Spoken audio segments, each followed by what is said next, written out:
If you're watching this, it's already too late for me. I know how that sounds, like some cheap horror flick, or one of those viral stories people pass around for a laugh. But I'm not joking. I'm not trying to scare you for fun. I'm trying to save you. Because I broke one of the rules, and now I don't know how much time I have left. You probably think you know what a gas station is. Fluorescent lights, stale coffee, the hum of the coolers, maybe a bored teenager behind the counter scrolling through their phone. That's what I thought too. I thought the worst thing I'd have to deal with was a drunk guy trying to buy cigarettes at 3 a.m., or maybe a raccoon in the dumpster. I wish that was all it was. But there are rules at Twilight Gas Station. Not the kind you can ignore, or laugh off, or bend when no one's looking. Real rules. The kind that keep you alive. The kind that, if you break them, something comes for you. I didn't believe it at first.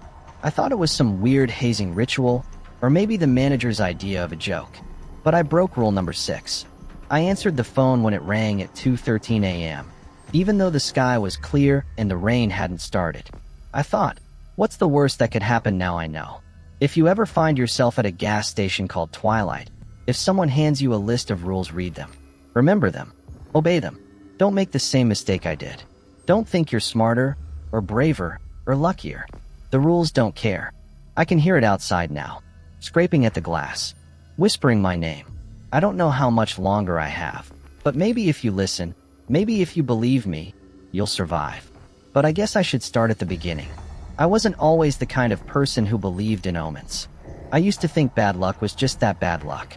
But looking back, I should have known something was off the moment I saw the ad for the Twilight Gas Station night shift.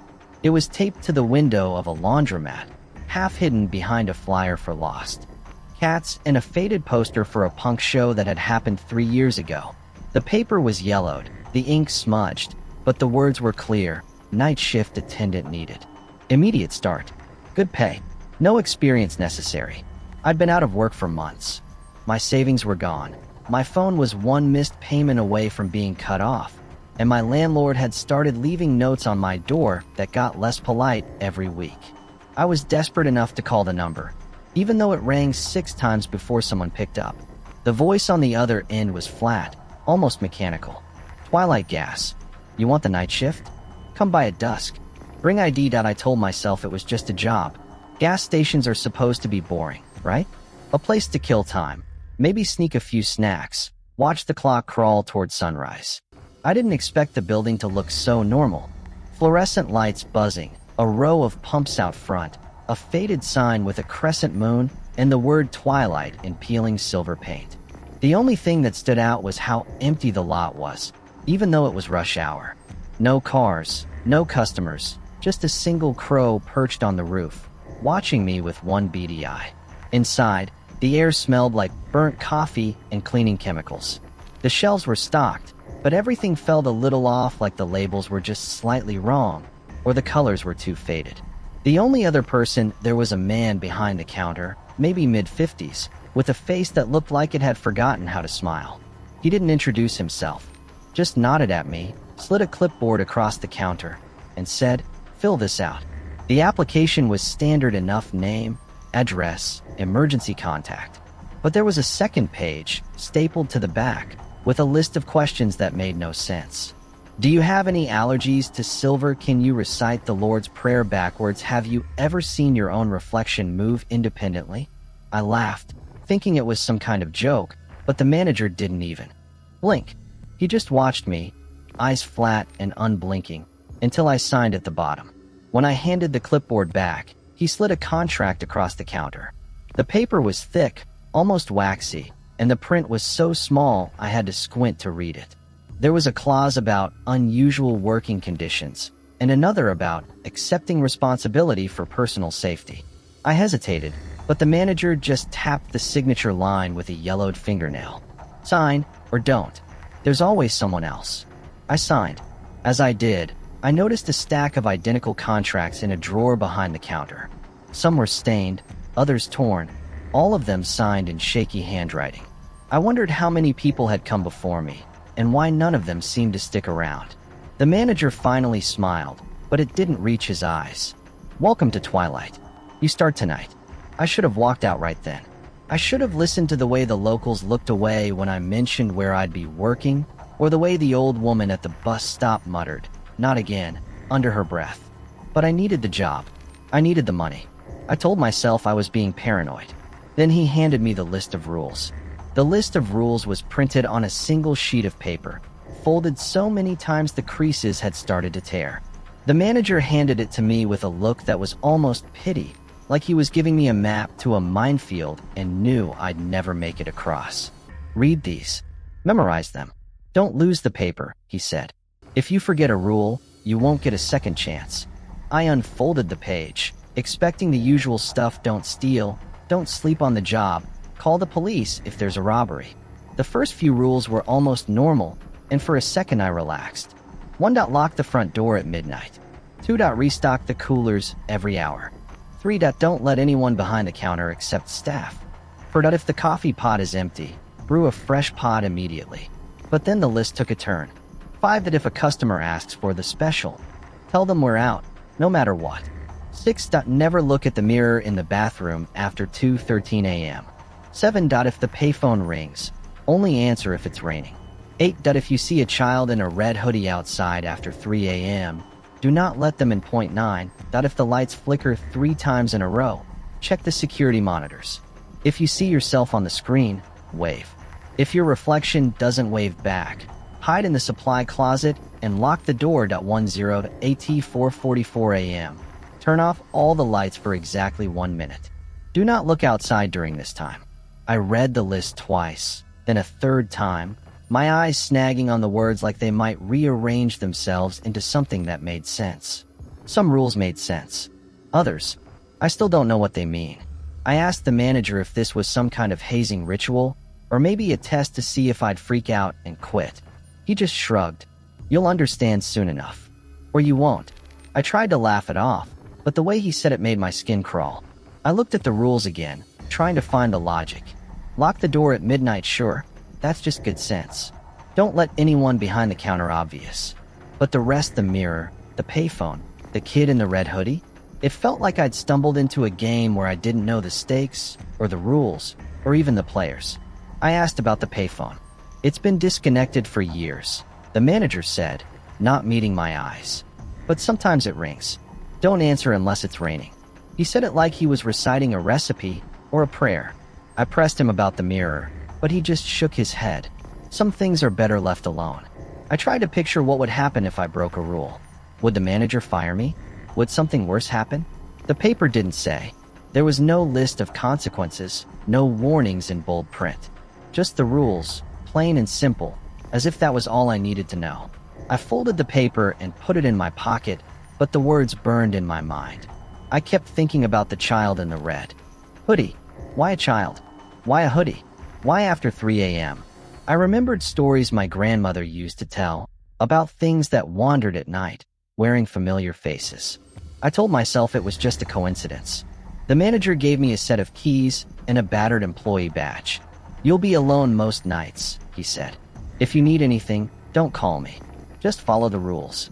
He paused, then added, "And if you see anything you can't explain, don't try to. Curiosity gets people in trouble around here." I nodded, trying to look braver than I felt. I told myself I'd seen worse jobs.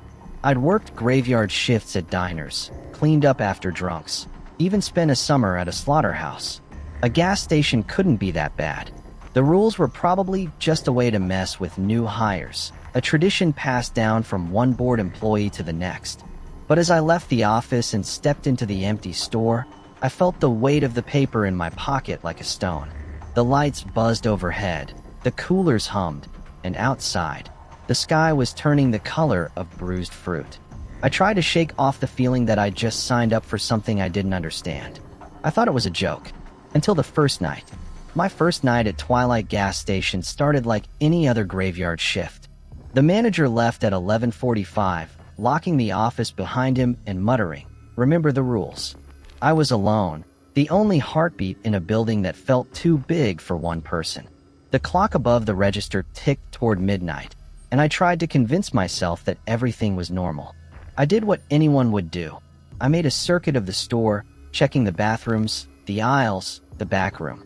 Everything was in its place, except for a mop bucket that seemed to have moved a few feet since I'd last seen it. I chalked it up to nerves. I locked the front door at midnight, just like rule number 1 said, and tried not to think about how final the click of the deadbolt sounded. The first hour was mind-numbingly dull. I restocked the coolers, wiped down the counters, and tried to ignore the flickering light above the coffee machine. I brewed a fresh pot, even though no one was there to drink it. Rule number 4. I almost skipped it, thinking, who's going to know? But the memory of the manager's flat stare made me do it anyway. I almost broke rule number 4. I wish I had. Around 1:30, the boredom started to get to me. I found myself glancing at the list of rules, half expecting them to change when I wasn't looking. I started to wonder what would happen if I broke one. Would the manager show up, angry? Would something worse happen? The store was so quiet I could hear the hum of the refrigerators, the soft tick of the clock, the distant rush of cars on the highway. I tried to distract myself by counting the candy bars on the shelf, but my mind kept drifting back to the rules. That's when the first customer arrived. He looked normal enough middle-aged, wearing a faded jacket and a baseball cap pulled low over his eyes. He didn't say a word as he walked the aisles, just picked up a pack of gum and a bottle of water. When he came to the counter, he slid the items across without looking up. His hands were shaking. I tried to make small talk, but he just grunted, paid in cash, and left without another word. I watched him walk to his car, but when I blinked, he was gone. The lot was empty. The only sign he'd been there a faint smudge on the glass door. I told myself I was imagining things. Night shifts do weird things to your brain. But then, at 2:10, I heard footsteps in the bathroom. I checked the monitor, no one had gone in. I waited, heart pounding, until the sound stopped. I remembered rule number 6. Never look at the mirror in the bathroom after 2:13 a.m. I checked my watch. 2:12. I locked the bathroom door from the outside, just in case. At 2:30, the payphone outside rang. I stared at it through the window, the receiver swinging back and forth like a pendulum. The sky was clear, not a drop of rain. I let it ring until it stopped, my hands sweating. I wondered who or what would call a disconnected phone.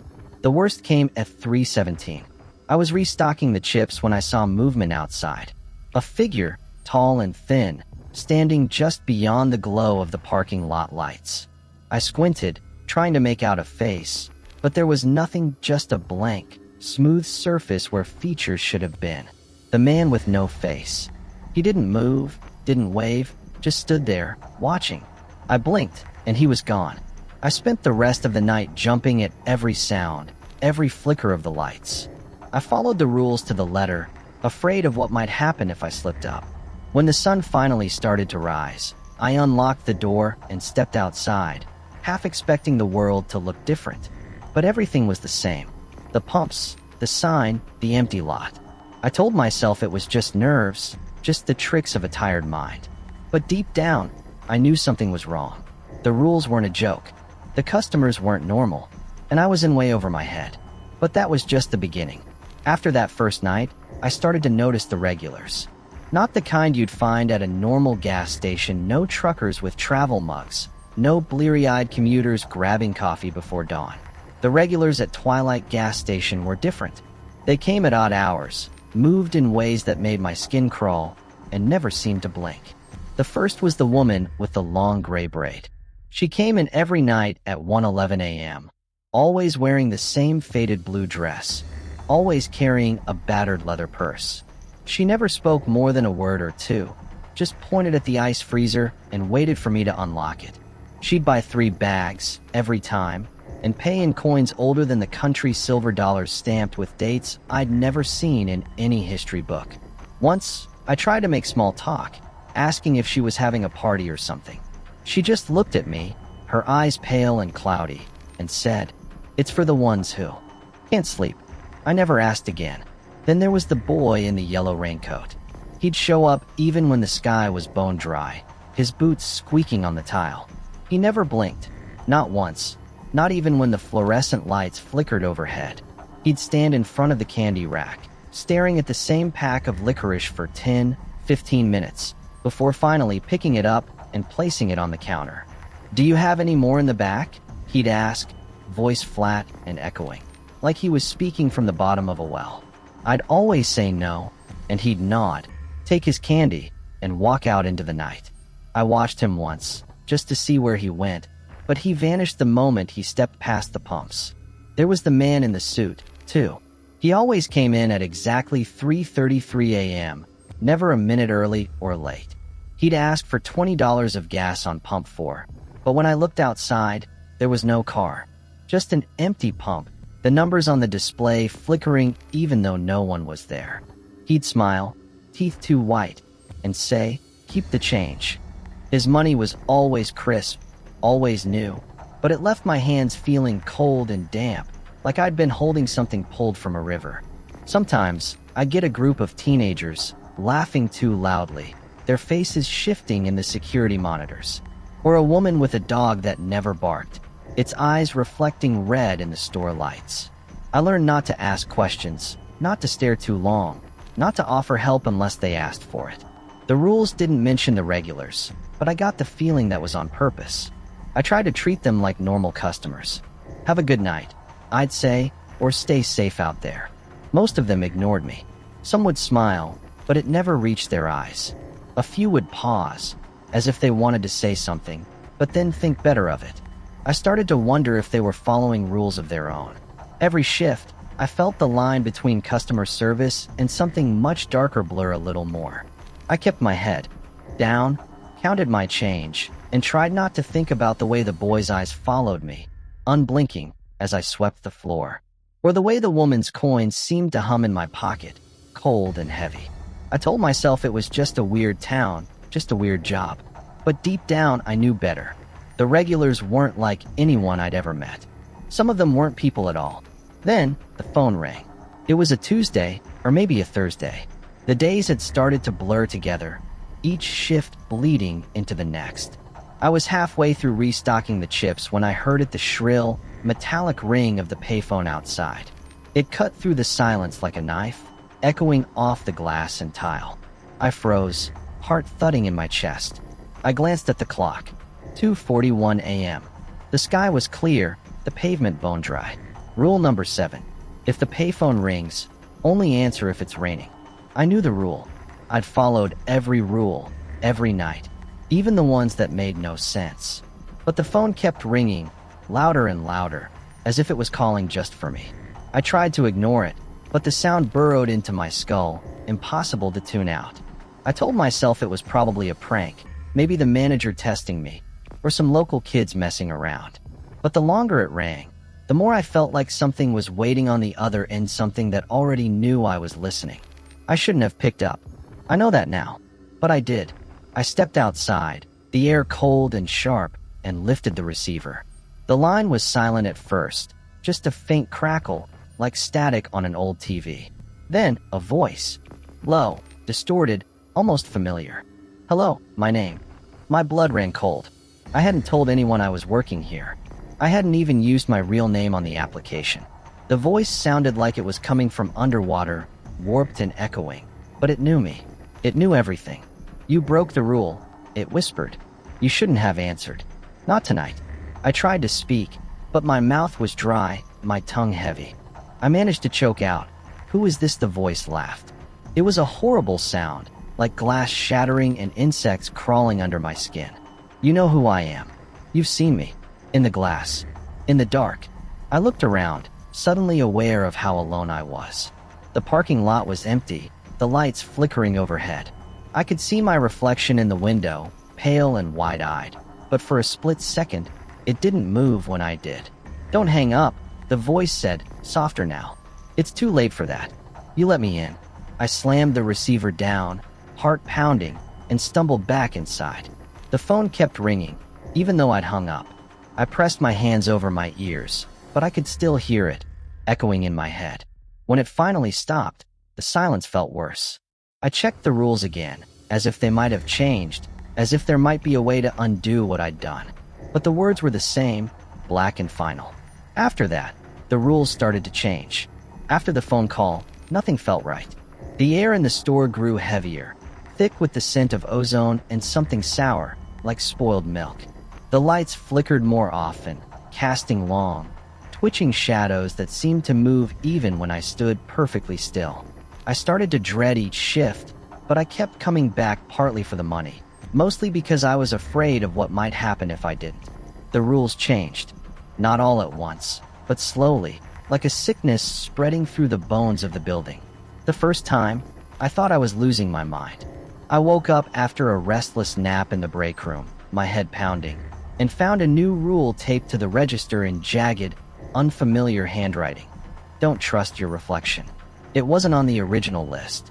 I checked over and over, but the paper in my pocket was unchanged. Still, the new rule was there, staring at me every time I rang up a customer. I tried to ignore it, but every time I caught my reflection in the glass doors or the cooler windows, I felt a cold prickle at the base of my neck. Sometimes, my reflection seemed to lag behind, just a fraction of a second too slow. Once, I saw it smile when I wasn't. The next night, another rule appeared, this one scrawled on the bathroom mirror in what looked like lipstick. If you hear knocking from the supply closet, don't answer, no matter what it says. I hadn't even known there was a supply closet. I found it at the end of a hallway that hadn't been there before. The door warped and splintered, something scratching softly from the other side. The regulars changed, too. The woman with the braids stopped coming in, replaced by a man with eyes too large for his face, who bought nothing but stood in the corner, humming tunelessly. The boy in the raincoat started to speak in riddles, asking me questions I couldn't answer. What color is the night when no one is watching? How many times have you died already? I laughed it off, but his eyes never left mine. Reality itself seemed to warp. The aisles stretched longer than they should, the shelves looping back on themselves so I'd walk for minutes and end up right where I started. The clock above the register spun wildly, sometimes skipping hours, sometimes freezing for what felt like days. I'd hear voices whispering from the vents, calling my name, promising things I didn't want to understand. I wasn't alone in the store anymore. I'd catch glimpses of movement in the security monitor's shapes that didn't match any customer, shadows that flickered just out of sight. Once, I saw myself standing behind the counter, even though I was mopping the floor. My double looked up, met my eyes through the camera, and mouthed something I couldn't hear. I unplugged the monitor after that. The rules became more threatening, more personal. Don't answer the phone if it rings twice in a row. Don't let the man in the green jacket see you bleed. If you find a tooth on the floor, put it in the lost and found. Do not throw it away. Each new rule felt like a warning, a countdown to something I couldn't name. I started to lose track of time. My phone stopped working, the screen flickering with static. The sun never seemed to rise at the right hour. I'd leave the store at the end of my shift and find myself back at the entrance, keys in hand, as if I'd never left. I tried to quit. I wrote a note for the manager, left my badge on the counter, and walked out the door. But the world outside was wrong, too quiet. The sky the color of old bruises, the road looping back to the gas station no matter which way I turned. I realized, with a sick twist in my gut, that I was trapped. That's when I met the manager. I found the manager waiting for me behind the counter, just as the sky outside began to bleed from black to a sickly gray. I hadn't heard him come in. He was just there, as if he'd always been part of the store, as much a fixture as the humming coolers or the flickering lights. He smiled, but his eyes didn't. They were flat and dark, reflecting nothing. "You tried to leave," he said, his voice as calm as ever, as if we were discussing a scheduling conflict instead of the fact that I was trapped in a place that bent reality. Most people do, at first. I wanted to scream at him, to demand answers, but all I could manage was a hoarse, "What is this place?" He tilted his head, considering me like a bug under glass. "It's a gas station," he said, as if that explained everything. "People come and go. Some stay longer than others. Some don't leave at all." I pressed him, desperate. "The rules, what happens if I break them? Why do they keep changing? Why can't I leave?" He leaned in, his face inches from mine. I could smell something metallic on his breath, like old coins or blood. "The rules are there to keep you safe, to keep everything else out. Or in. Depends on the night." He tapped the counter with one finger, slow and deliberate. "You broke a rule, didn't you?" I nodded, unable to lie. "The phone." I answered when it wasn't raining. He closed his eyes for a moment, as if mourning something. "There are worse things than losing your job here," he said softly.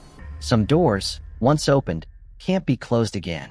Some things, once invited in, never leave." I felt a chill crawl up my spine. "What happens now?" he shrugged, as if it was out of his hands. "You keep working. You follow the rules. You hope the store lets you go when it's ready. Or you don't, and you find out what's waiting on the other side of the glass." I wanted to ask more, but he cut me off with a look. "Curiosity is dangerous here. The less you know, the longer you last. The rules aren't for you, not really. They're for the things that come at night. The regulars, the ones who don't blink, the ones who pay in coins that don't belong to this world. They're not customers. They're reminders."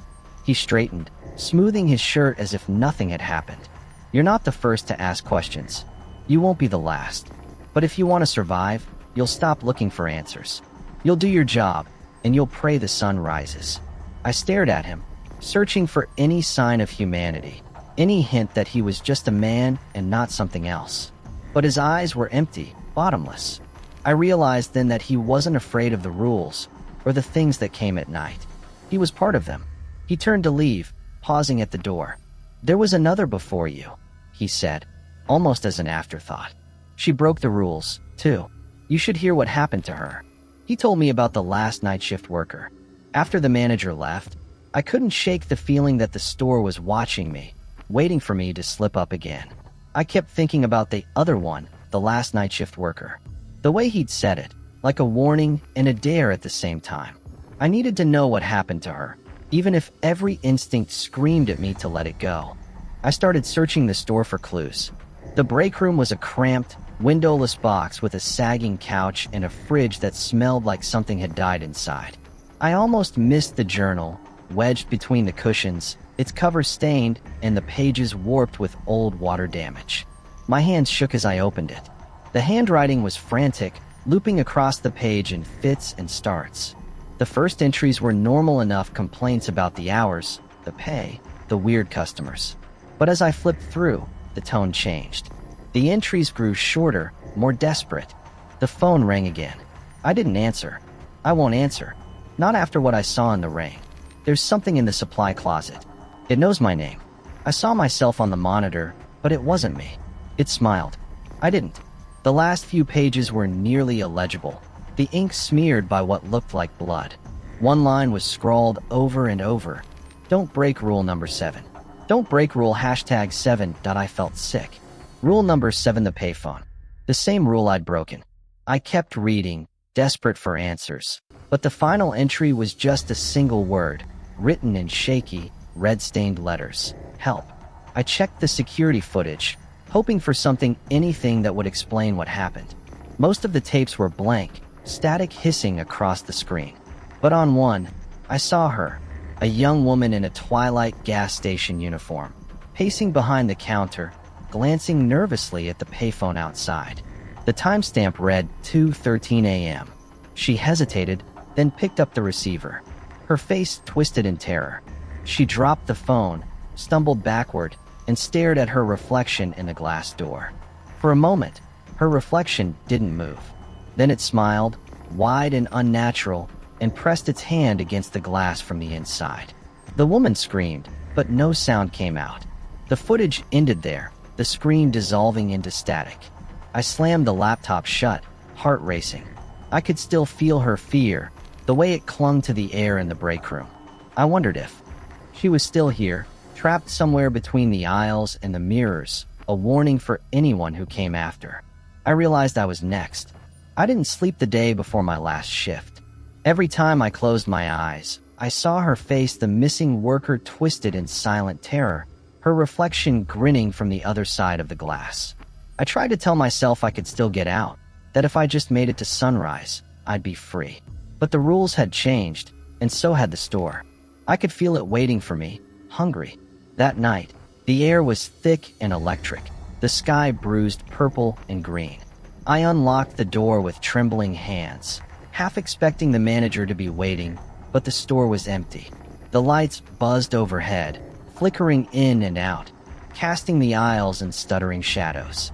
I checked the rules, my original list, The new ones scrawled in lipstick and marker, the ones that seemed to appear out of nowhere.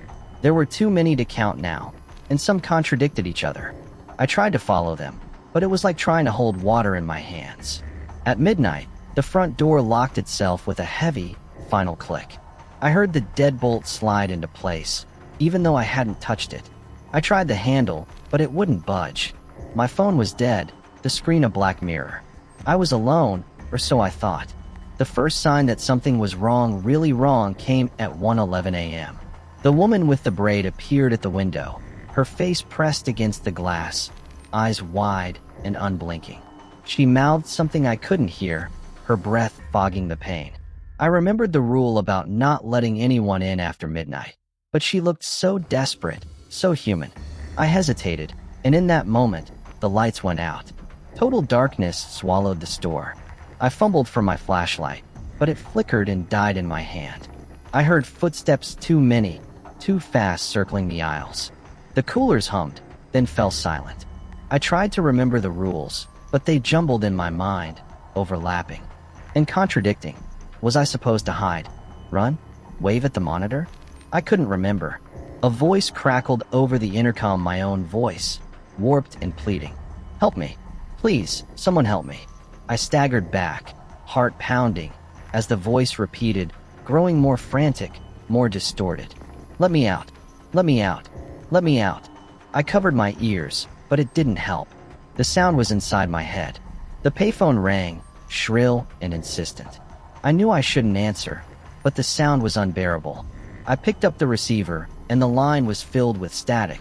Then laughter, my laughter, but twisted wrong. You broke the rules, it whispered. Now you belong to us. The aisles stretched and twisted, becoming a maze. I ran, but every turn brought me back to the counter, the register, the locked door.